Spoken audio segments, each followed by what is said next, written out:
Everybody, hope you're doing okay on this, well, for us, a Tuesday afternoon. Be lovely to hear where you're from while I'm just resharing my screen, just so we know people can use the chat and it's working okay.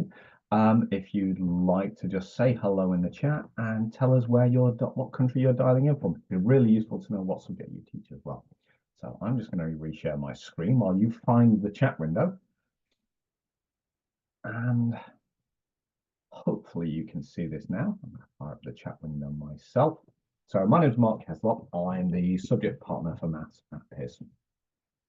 Now, I've been with Pearson about 4 years. I spent 15 years in the classroom as a head of maths. I also spent 10 years in engineering before that, designing and crash testing cars. So I love teaching mechanics. So ResultsPlus and ExamWizard were my go-to tools. And it'd be really interesting to hear, please do send to the chat if you're a newbie for ResultsPlus and ExamWizard, if you've never really used it before, if you're just kind of looking for those high-level tips. I think I'm going to come at this session today from a slightly different perspective to what people may think. I'm going to show you the tools of ResultsPlus and ExamWizard. I'm going to show you how to use them in potentially a slightly different way. So hopefully you can see my window, and this is the Pearson portal, which is the one-stop shop for accessing the Pearson apps. I'm going to put the link into the chat there. And you can see in here, I've probably got more apps than you. You can see in here, ExamWizard and ResultsPlus. And they're the ones we're going to go through today. So it's the same login for both of them. It's effectively your Edexcel Online login. You get an Edexcel Online login via your exams officer. So they have the authority. So when they use the Edexcel Online system for making the exam entries, and they have the authority to create accounts in the school. We're going to talk initially about ExamWizard, and then we're going to talk about ResultsPlus. So I think ExamWizard is a great preparatory tool for you and your teachers to help make sure we've got the right subject knowledge of what we're aiming for in the examinations. And then ResultsPlus is that analysis after an exam series, or even mocks. I'll show you how to analyze mocks to help you to then improve on for the next set of results. But I am going to say, I think every teacher in the school should have access to ExamWizard, or every teacher teaching one of our subjects should have access to ExamWizard. Most people think, and correctly, that it's a database of exam questions that we can use for putting together topic tests and revision material. You'd be absolutely right. I think there's another purpose to it in terms of subject knowledge, and hopefully I'm just going to change your opinions of what we can use ExamWizard for. So I'm going to go into ExamWizard. I've already got a window prepped up here. We'll go via ExamWizard here. Okay, when we get to this login screen, you can just type into Google or any other search engine, Pearson ExamWizard, and it will come up with the login details. So if you're new to this, you do need to download onto your phone the Pearson Authenticator app. Now, that is an app that works irrespective of whether you've got any phone signal or not. So there's a lot of data in these systems, especially ResultsPlus. There's personal data of students. So we have a duty of care to make sure that's kept secure, that only one person is accessing their own account. So a couple of years ago, we introduced the Pearson Authenticator app. That's based on a timing signal rather than generating a code from a phone signal. So even if you're in a classroom or an end of the school where there is no phone signal, one of my classrooms once had no phone signal, you can still use the Authenticator app, is my point. Okay, so once we've got past the authentication stage, I'm going to choose a subject. I'm a math teacher. I could choose any here, but I'm going to choose So I've just seen Susanna's. I have a problem with the authentication code. I am not getting it in the application. How can I solve this? There are various help items on our website, and if in doubt, you can raise a case via the query section on our website. I'll see if I can find a link for that for you in a bit, Suzanne.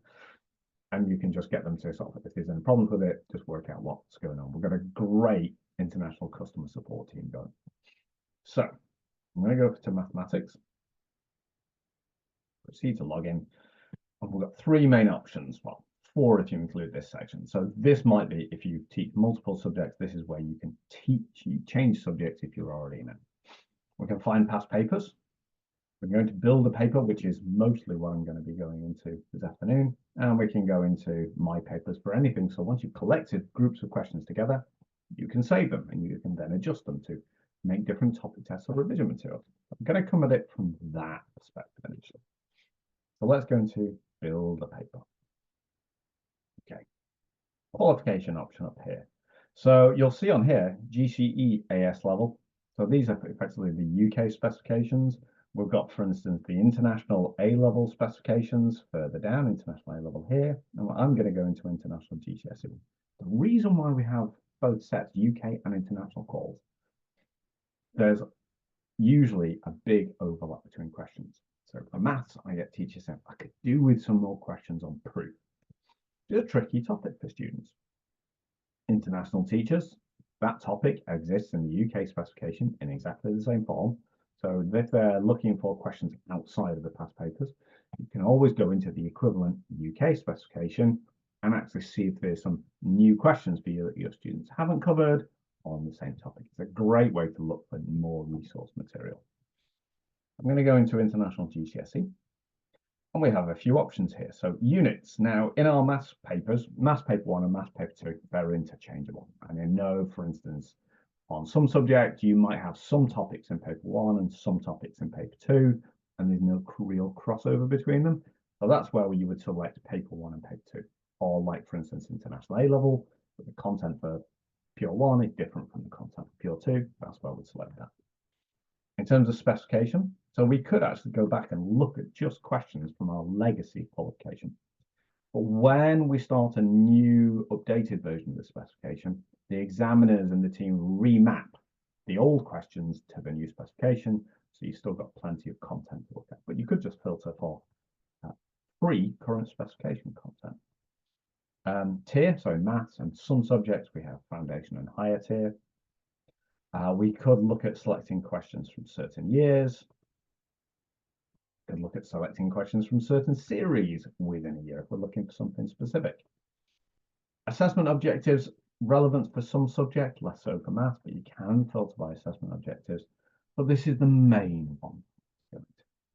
So here we have little menus and we can expand. So I'm going to go into statistics. Let's go for representation and interpretation of data. And I'm going to select, I'd like to pick out some questions from students on histogram. But let's have a look at that. Okay, construct and interpret a histogram. So we can actually see here, view the question. Now there is actually some extra information here. So you've got 3 marks. It tells you it was question 16. It tells you the spec code and the paper code from January 2017. So you can actually see exactly where a question was in a paper. You've got the question here. I'm going to zoom out a little bit. Scroll down and see the question. We can see the mark scheme. We can see the examiner's report. And in terms of resources, so less relevant for some subjects. So for maths, it's just the formula sheet that's on the inside front cover of the exam paper. But for other topic subjects, it might be that the source material is relevant to that question. So that's where the source material is contained. And I think, okay, well, maybe I want to widen my search a little bit. I've got some histograms questions.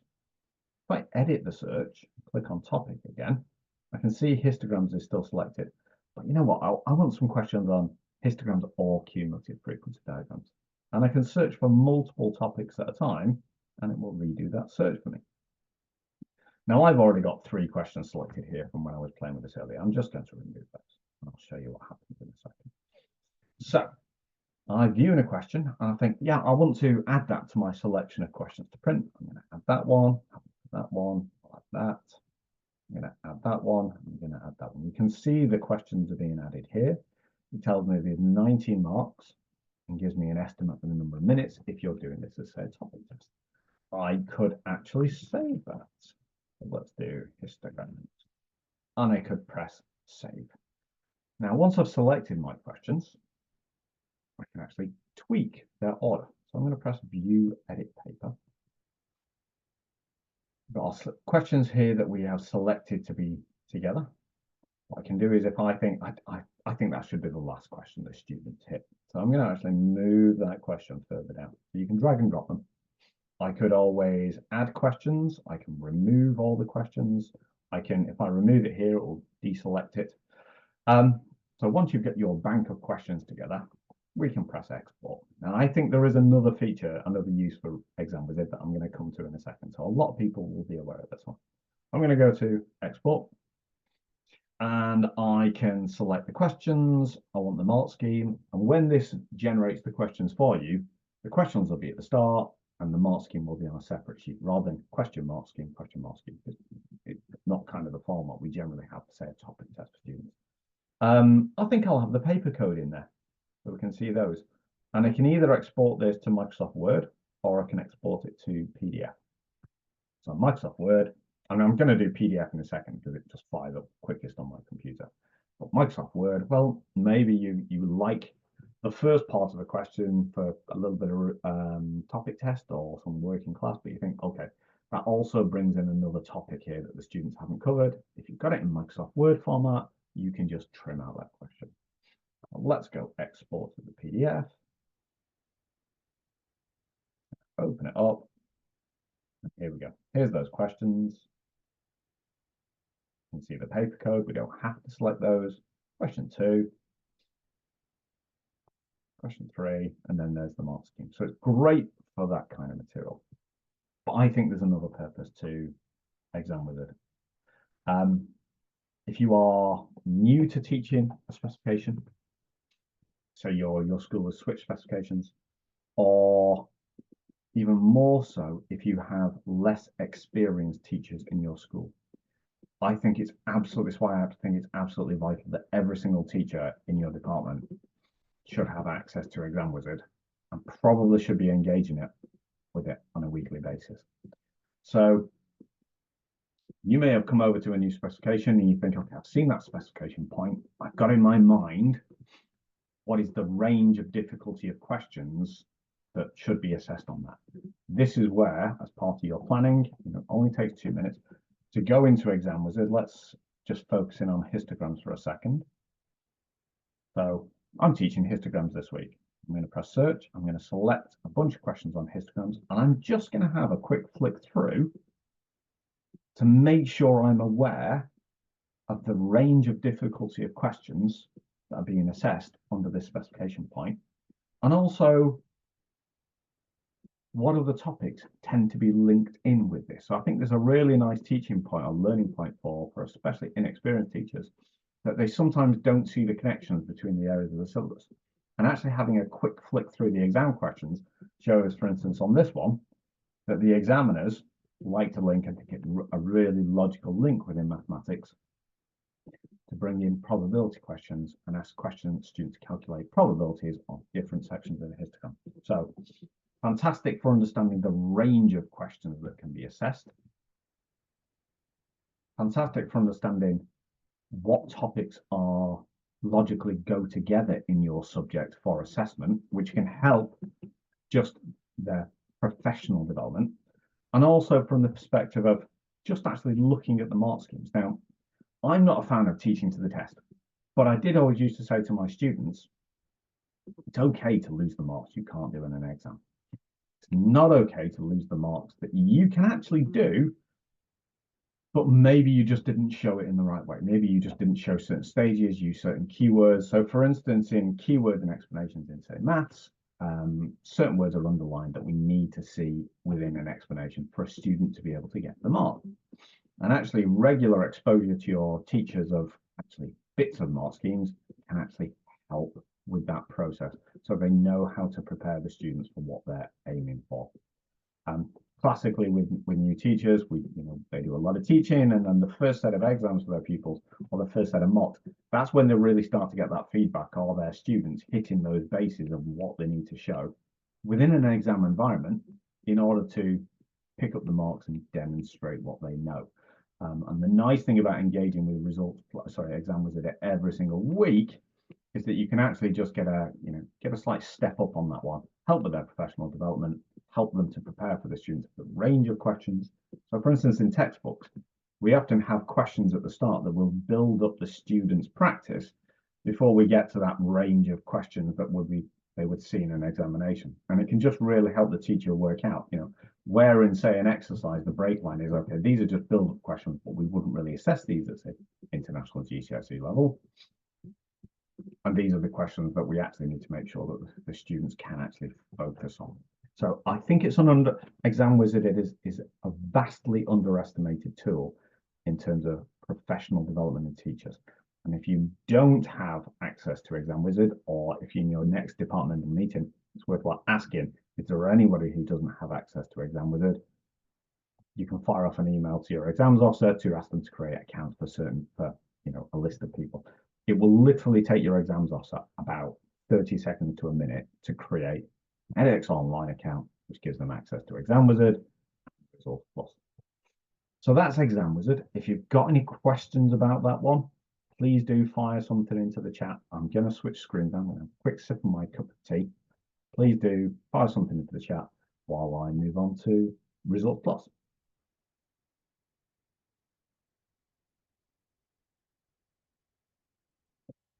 So I'm going to go back into the Pearson portal and I'm going to fire up ResultsPlus.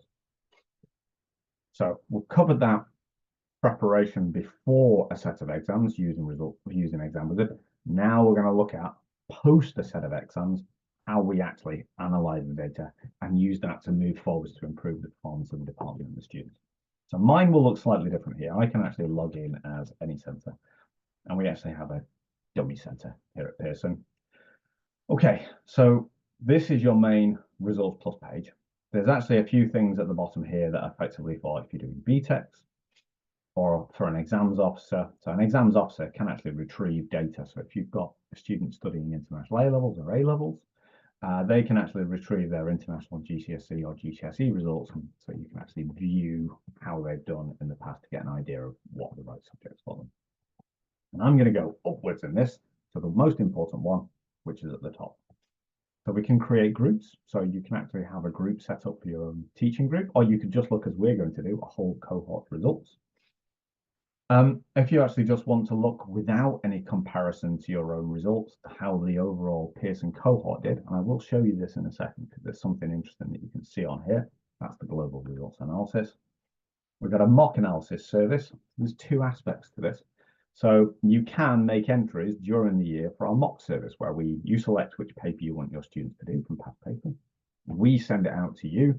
Your students do it under exam conditions. So a lot of students do say it does help because it's kind of the closest to a proper set of exam conditions that they can come to outside the live exams. The papers get sent back to us, we mark them, and the data is uploaded into ResultsPlus for you. The alternative is that you can actually choose a past paper, have your students do that past paper, mark it yourselves, and you can upload that data into ResultsPlus for analysis yourself. But I'll walk you through that in a little while.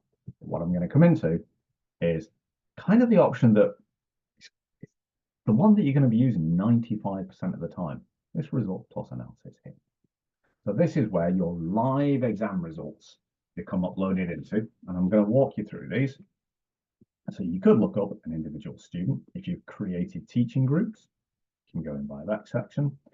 Download results is an interesting one. So I will come back to it, but download results is where you can download for, say, a history or a maths exam or any of the exams, every single learner and every single mark they got on every single question.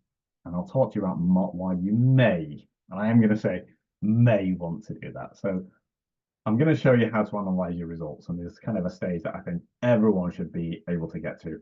And then there's kind of a stage after that you can do that I think is just a nice bit icing on the cake, but may not be for everybody. But what we're going to go into here is the cohort results. So we get two options on the cohort results. So we get the grade report and we get the paper analysis. So this is going to give us a grade ribbon, a spread of our grades, what percentage we got at each grade.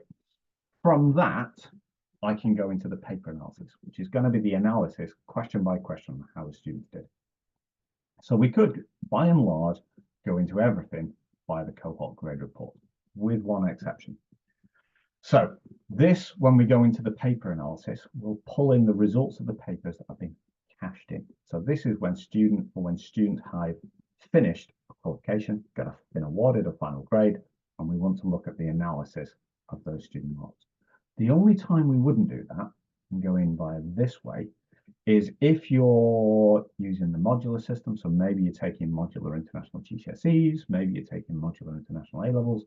You know, we could have made entries for a pure one in IAS maths in this current series, but the students get their results in the spring.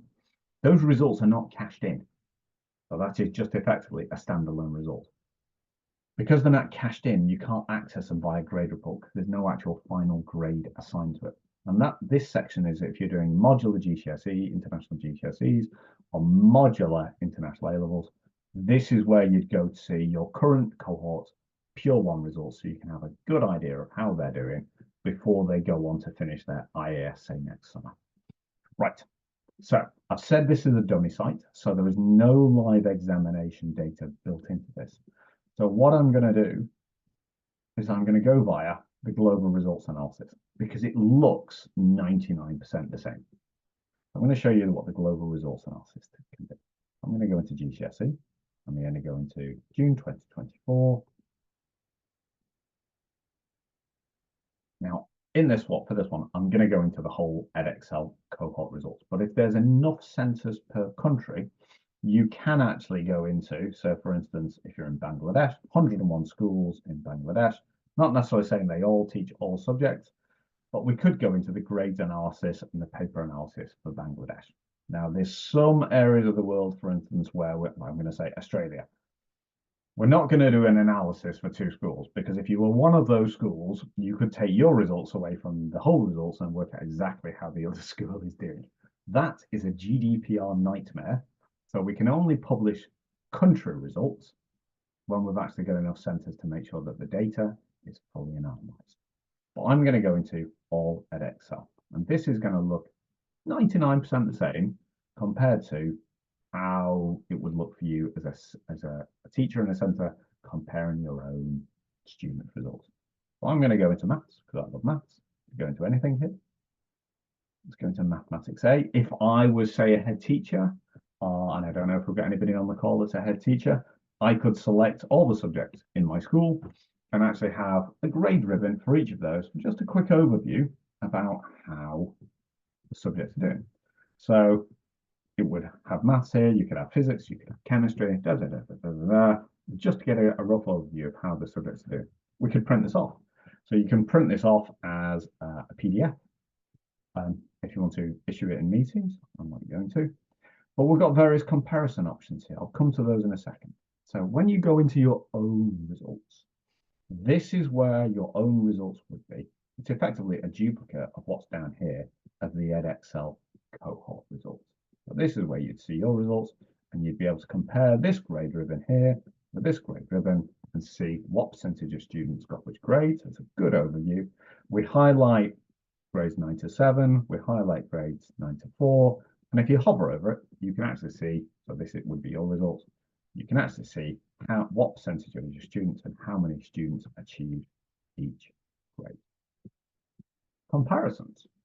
So in your results, you'll actually get a couple of more options here. So for instance, as well as sessions, you'll see gender. So you can actually split this grade ribbon out to have one for boys and one for girls. So you can see if there's any difference between the girls and the boys in your center. But I'm going to click on sessions. So here, and this will still work if you've got multiple subjects fired up. Let's say compare the results of June 22 with June 23 with June 22. Now here we can see how, so your students, and how the cohort did across a number of years. I do have an important point on this one. So in June 2022, you can see it was 25% achieved grade 9 maths. June 23, 19, June 24, 20%. June 2022 was the last year of the more generous grade distribution for it to take into account the disruption to teaching through the pandemic.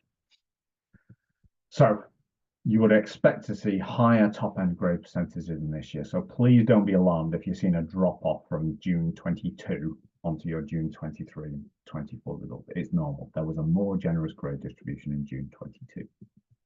If, and I've seen some centres actually get better results in June 24 or match the June 22 results, that's an indication that you're doing really well. So even despite a tighter grade distribution, if you're matching those results, it's a fantastic sign.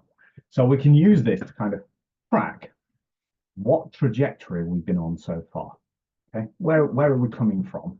Okay, now let's look at where we're at and a bit of detail of that, and let's look at how we can influence where we're going to in the future. So there's the grade distribution. I'm now going to go into that paper analysis. So let's go into the paper analysis for June 24 for Maths A. A quick 7 my tea.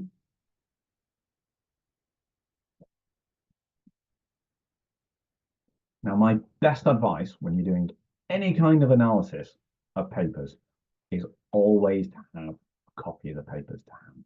I'll explain why in just a little second. You can see that there's 4 headlines that we're going to go through here: the analysis, highlights report, skills map, and the exam documents. And if we go into the exam documents, we can download straight away examination paper, mark scheme, and examiner's report. And as a very minimum, have a copy of the examination paper to hand. So let's have a look at that main analysis. So here we have every single subpart of each question. This, if we went in as one of your centres, would be how your students did. It's actually just copying across the whole Edexcel performance here. So you'd be compared to the Edexcel results, you'd be your own figures in here. The variance would be the difference between how you did compared to Edexcel. So if you scored 0.96 out of 1, that would say plus 2%. We want to know what that topic was, and that's not my point in having a copy of the paper. There's something just a little bit more subtle than that one. So if we hover over here, we can see the skill tested was integers. Now, the reason why I say it's really good to have a copy of the papers to hand is because there may be a couple of different ways that we could ask a question on integers, and it will vary between the subjects. So it might be that it was a very straightforward question where it was obvious that integers were involved or needed in the solution. And if your students are not doing so well on those kind of questions, then definitely that is the topic that we need to work on. But it also might be the kind of question where there's a paragraph of information and the students need to decide that integers was the topic that they needed to solve that particular problem. So it might be a problem-solving question or equivalent in other subjects. And just having a copy of papers to hand just helps differentiate. Do we need to work on integers, or do we need to work on their exposure to deciding what topic is the solution method, as opposed to that basic actual topic of integers? So it's just good to have a copy of the paper to hand. We get a little extra bar here. Now I'm actually going to scroll down to a higher marker, so it gives us a better indication. So we've got a red, amber, green rating. So this is, and we'll actually go through to a 4 marker here.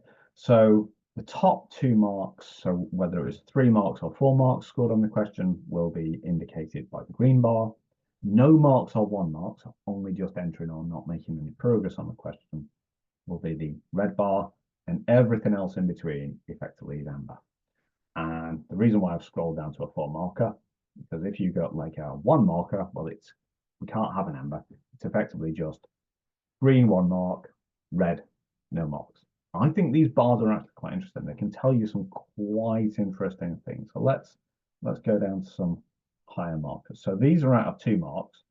So it's going to be 2 marks green, actually 1 mark for red and 1 mark for amber. Likewise on this one, this is telling me that there's actually a huge chunk of pupils that were actually struggling to actually access that question. So it's a really good indication of, if they can get off the ground. So for instance, on this question, can they solve the remainder of the question?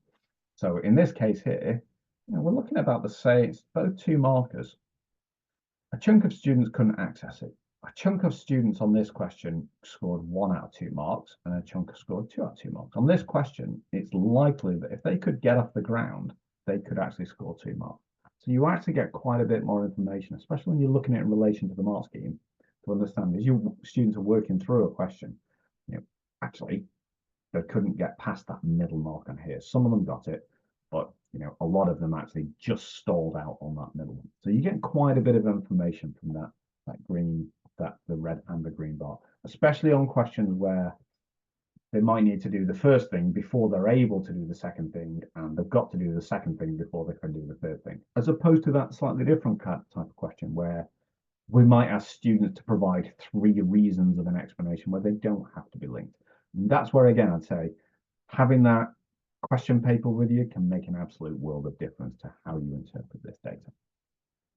So that is all the performance data. You can actually print that off or export it. I'm going to show you what you get in the export in a little while. Highlight report is probably the first one I'd go to as a head of department. So this shows me here, top 10 skills to celebrate. So here's the skills. We can actually change that to 5 if we wanted to, so we can have fewer questions. Let me just go for that. So we could have top 5 skills to celebrate. We've got top 5 skills to improve. And then we've got the top 10 questions to celebrate. And again, there's that skill if you hover over there. And the top 10 questions to improve. So I think it's, whenever we're doing any kind of CPD with the department, this was my go-to tool at the end of a summer, what do we need to work on here? But let's make sure we celebrate those victories, especially if some of the questions come up in there are actually particularly difficult. It's a great tool for looking at that. And I'm actually going to come back through this. Before I come back and talk about that one, I'm going to go on to the skills map. So the skills map, it effectively pulls all the skills together. And we can really drill down and we can see, for instance, numbers on the number system, equations and formulas, those big headlines, to get an idea of how the students are doing. And then we can go down into the detail of it. So if you see something where there isn't any data, it's because that skill wasn't tested in that exam. But this is telling me here that the student scored, on average, 3.2 marks out of 6 marks across the papers. It's the aggregation of their data. So it's another nice way that you can see those high-level skills and really drill down. Is there any kind of really problematic topics for our students? So we've done the exam documents. We'll come along this way. I'm going to walk you back through these two and talk about how we can use that to improve now. So I think there's some useful insights when we look at this from a slightly different perspective. So topics that skills that they did well, skills they need to improve, questions they did well, questions they need to improve. Whenever I'm working with departments, I was getting to ask that question, okay, it's logical to ask that question. Why didn't some of these questions go right? What can we do about that? But it's also thinking about those lessons learned about the questions that went well. That's a little bit subtle. I'm probably about to say something that might surprise you. What I sometimes see when I'm talking to departments, and it'll make absolute sense once I've said it, some of the topics that they've done really well at were at the expense of some of these. So it might be that this topic was really well done by students in the exam because it was really well taught in class. Absolutely the right resources were used, the right amount of time was used on it, and the right amount of revision for it. So ask yourself the question, how much time do we spend balanced between these two in terms of our revision? Now, I know there's a finite amount of time in teaching, and we're always battling for more time. But ask yourself the question, in terms of revision, did we spend perhaps a little bit too much on one of these topics? And that's why the students did well at the expense of one of these. Now, I always think it's that law of diminishing returns. If you double the amount of time that you spent on it, students are not going to get double the amount of marks. And if your students are doing amazingly well on some questions, just ask yourself, well, if we just reduce that revision by a little bit, which would allow us to put some more revision into some of these topics, we might lose a little bit on the really good topics, but would we gain more on the topics that the students are struggling with? Likewise, it's worthwhile having a copy from a teaching perspective, having a copy of your scheme of work. So, for each of these topics, there'll be an allocated number of hours in the teaching. Have a look at any of these topics here and think, okay, maybe the students are struggling at this because that's a topic we actually genuinely don't devote much time to in the scheme of work. It could be resources, like it could be exposure to exam questions. It could be the resources you're using, but it also might be that actually you're not devoting as much time as the students need on this particular topic. It might be, for instance, a topic they've come through from Key Stage 3, and we just assume they know. I see that quite a lot when I'm looking at international GCSE results. We assume that they know this, don't spend much time on it. 2-year course, do they need just a little bit of a refresher of some of these topics? Do we need to rearrange the order of the topics in our scheme of work to just see if we can actually influence their attention on it? But equally on some of these ones, if the students are doing really well, is it because we spent too much time on it?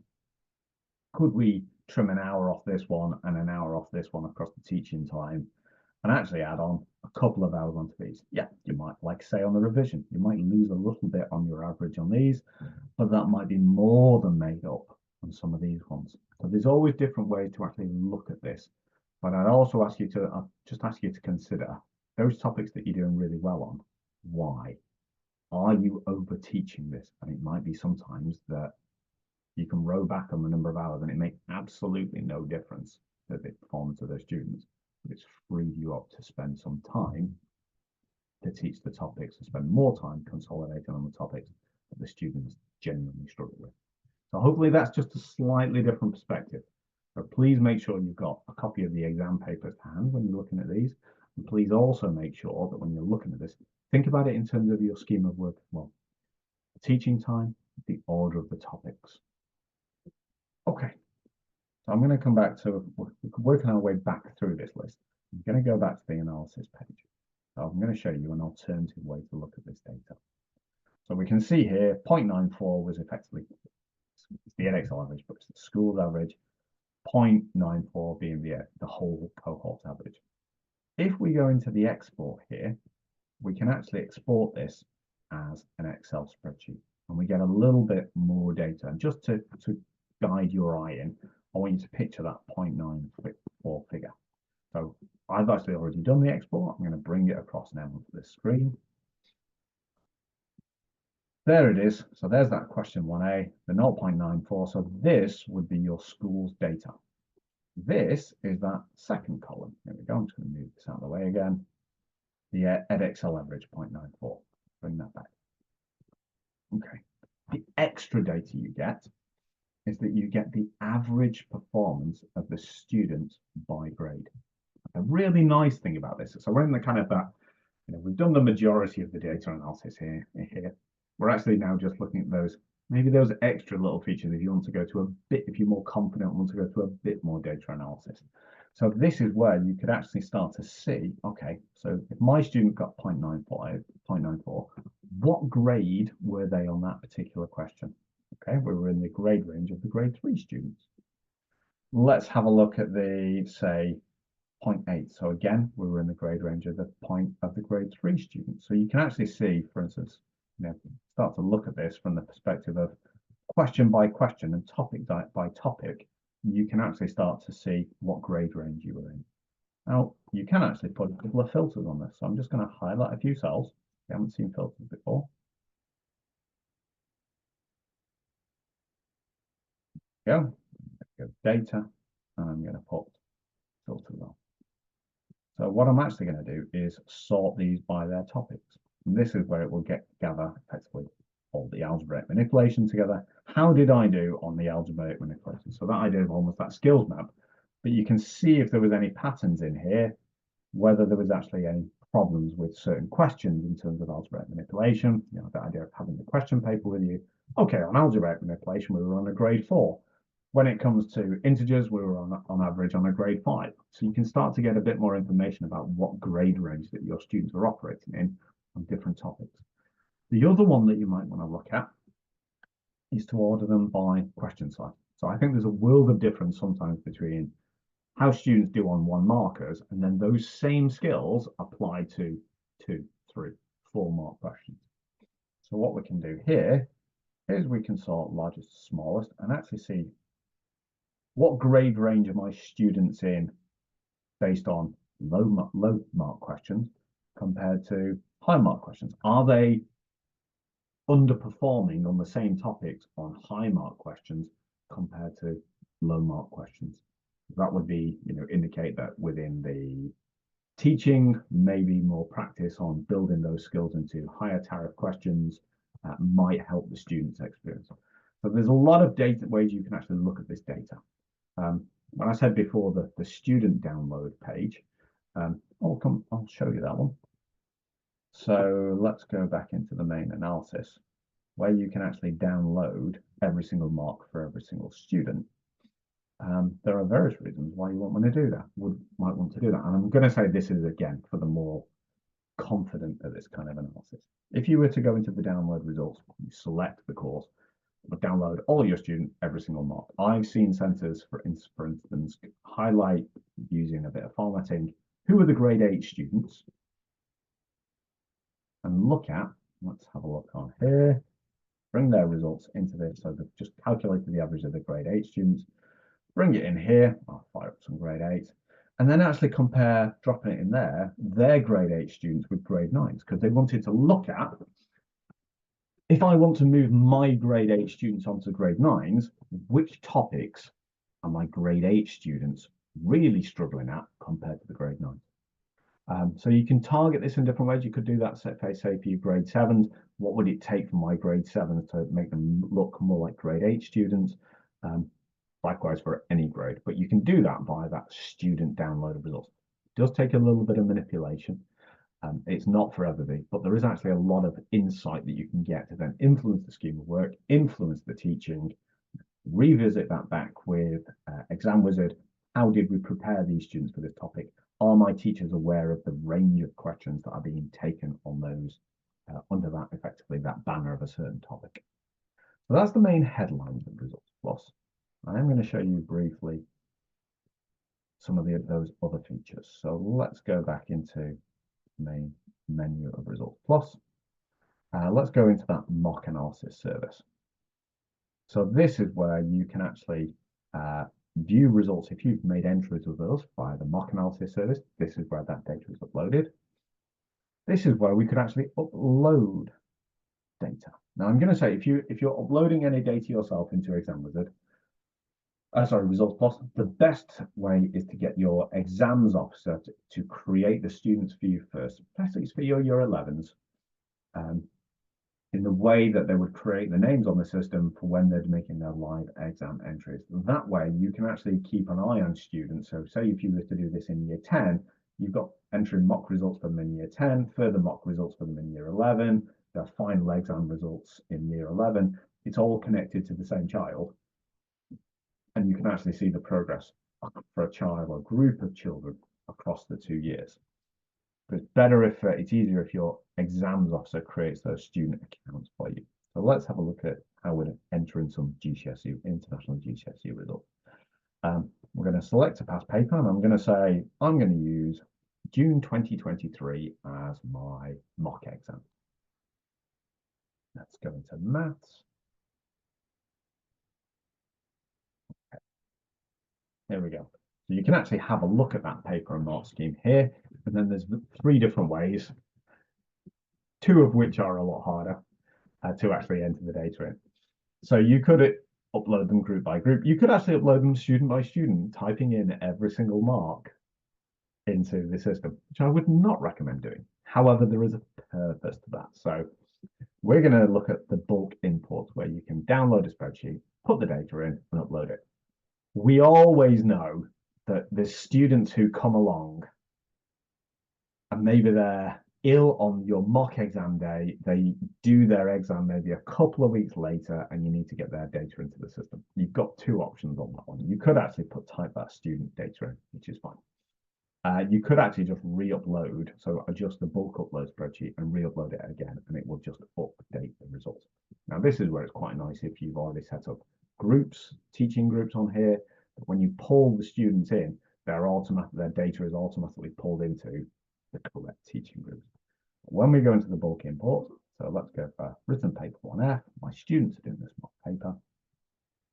Okay, we have a template here for you to use. So let's download that template. Wait for that to open up. Okay. So this is the template, and this is where you enter the student details and their marks on each question. A little bit time consuming, but worth it. And then we save that, and effectively we drag and drop that file into here. And if you've say got the teaching groups already created, the student results are automatically pulled into their teaching groups.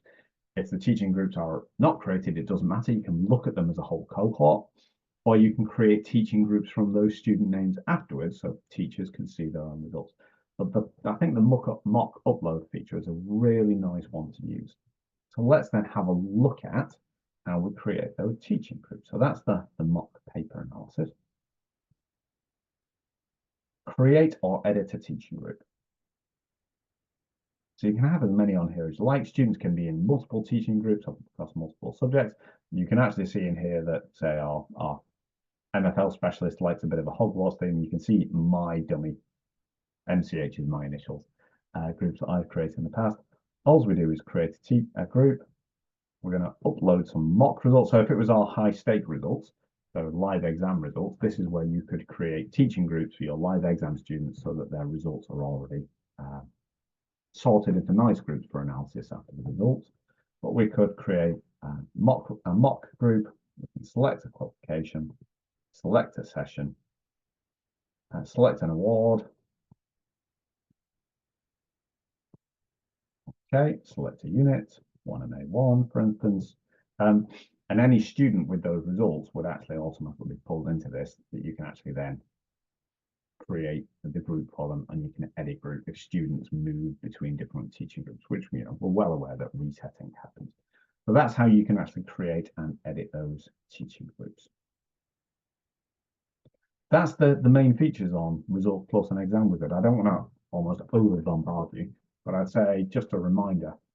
Firstly, make sure all your teachers in your department have an Edexcel online account so they can access ExamWizard, because it is vastly underestimated from a pedagogical perspective about helping teachers make those links between the topics and being aware of a more targeted range of questions that they need to prepare the students for in terms of the examinations, and also, how to interpret and regularly work with mark schemes. So that's that preparation. When the students are doing live examinations, so if you're in the modular system, you can actually then view their unit results, mid-course before it's cashed in, to look at strengths and weaknesses of the cohort, where we need to adapt our teaching practice.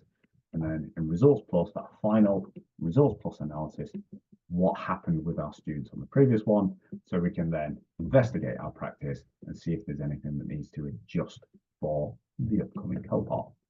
I hope that's not been too technical. I hope we're a little bit early. I'm aware it's quite late for a lot of people around the world. I'd like to finish a little bit early for you. I hope that's not been too technical for you. I hope there's been something in there for everybody, even if you feel that you're an experienced user of ExamWizard and ResultsPlus. If I was a betting man, which I'm not, I'd say that people don't think about ExamWizard from the perspective of especially new teachers, that helping them with their teaching knowledge. If you've got any questions, please do contact us. You can drop things into the feedback form on here.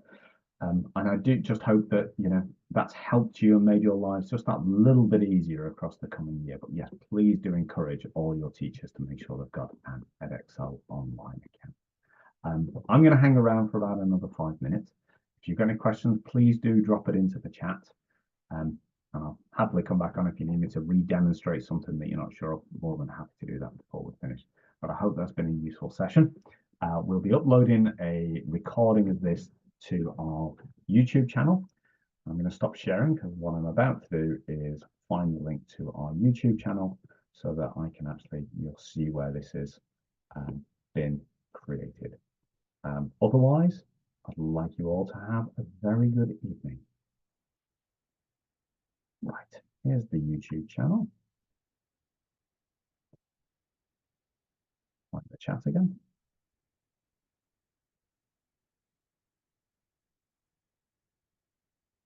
So here's the General International YouTube channel.